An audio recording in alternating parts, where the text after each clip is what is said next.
12 रबी अल-अव्वल का वो मकबूल तरीन वजीफा जिसे पढ़ने वाले पर पूरा साल अल्लाह की रहमती नाजिल होती हैं। मुसलमानों के लिए दिन रात की हर सात इबादत व इनामात से भरपूर होती है।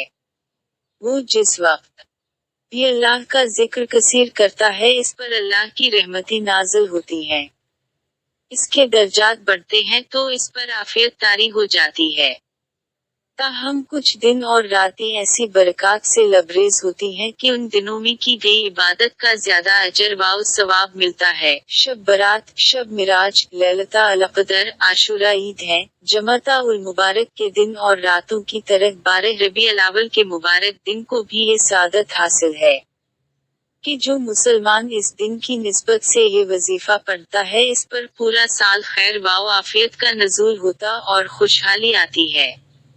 शेख अलमशाफ़ हज़रत मोहम्मद गौस गवालियारी से मनकूल है कि जो मुसलमान 12 रबी अल-अव्वल के रोज़ किसी भी 11 मरतबा अल्लाह सुब्हान ताला के उन इस्माए गरामी का जिक्र करता है, तो जाकिर को महबूब खुदा के विलादत मुबारक के दिन की निस्बत से बेहद रूहानी दर्जा मिलता है। ये वजीफा कुछ यूं पढ़ना है।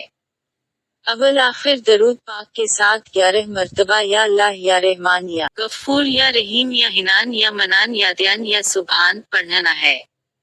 इंशाअल्लाह हर दुखी के दिल को सुकून मिलेगा, रिज़्क से परेशान की परेशानी दूर होगी, मुकद्दमा में उलझे को निजात मिलेगी और बीमारों को शिफा नसीब होगी, अपनों की कदूरतों का खातिमा होगा।